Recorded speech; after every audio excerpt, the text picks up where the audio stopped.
আসসালামু আলাইকুম। আমার নাম রফিক, একজন ব্যবসায়ী। অনেক অমুসলিম বলে যে ইসলাম যখন মূর্তি পূজার বিরুদ্ধে, তখন মুসলমানরা কেন ইবাদতের সময় কাবার সামনে নতজানু হয়?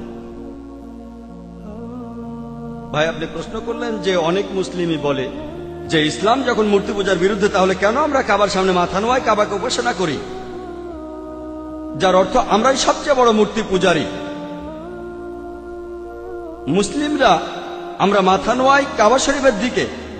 কাবা হলো আমাদের কিবলা, আমাদের দিক নির্দেশনা।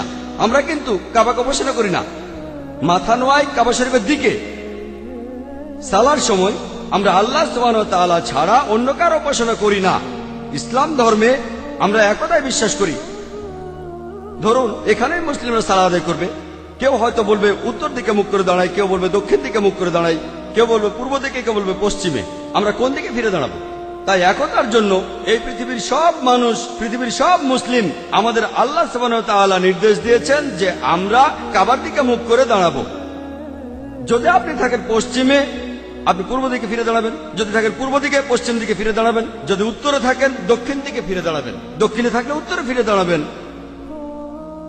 সব মুসলিম একতার জন্য কাবার দিকে মুখ করে দাঁড়ায়। আর মুসলিমরাই ইতিহাসে প্রথম পৃথিবীর ম্যাপ এঁকেছিল। যখন ম্যাপটা আঁকা হয়, সেখানে দক্ষিণ মেরু ছিল উপরে আর উত্তর মেরু ছিল নিচে। আলহামদুলিল্লাহ, কাবা এবং মক্কা শহরটা ছিল কেন্দ্রে। পশ্চিমারা আসলো আর তারা এই ম্যাপটাকে উল্টে দিল। আর এখন আপনারা দেখবেন উত্তর মেরু উপরে, দক্ষিণ মেরু নিচে। তারপরও আলহামদুলিল্লাহ, কাবা এখনো কেন্দ্রে রয়েছে। আর আমরা মুসলিমরা হজে যাই, আর তাওয়াফের সময় আমরা কাবার চারপাশে প্রদক্ষিণ করি। আমরা প্রদক্ষিণ করে এটা বোঝাই যে কোন বৃত্তের, সব বৃত্তেরই একটা কেন্দ্র থাকে। এটার মানে আমরা ইবাদত করি শুধুমাত্র আল্লাহ সুবহানাহু ওয়া তাআলার, আর কারো নয়। এ ব্যাপারে সবচেয়ে ভালো উত্তর দিয়েছিলেন হযরত ওমর রাদিয়াল্লাহু তাআলা আনহু। তিনি ছিলেন ইসলামের দ্বিতীয় খলিফা। সহিহ বুখারীতে এর উল্লেখ আছে, দ্বিতীয় খণ্ডে 56 নম্বর অধ্যায়ের 675 নম্বর হাদিসে,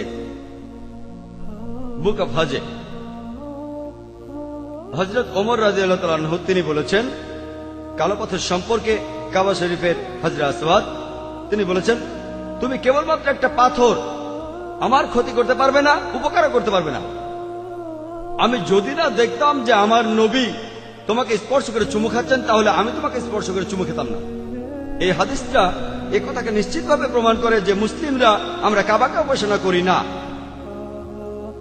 আর আরো একটা উত্তর দিতে পারেন যে আমাদের নবীজির সময়ে নবীজির সাহাবীগণ কাবা শরীফের উপর উঠে তারপর আজান দিতেন। আমি এখানে প্রশ্ন করব যে কোন মূর্তি পূজারী তার পূজা করা মূর্তির উপর দাঁড়িয়ে উপাসনা করে?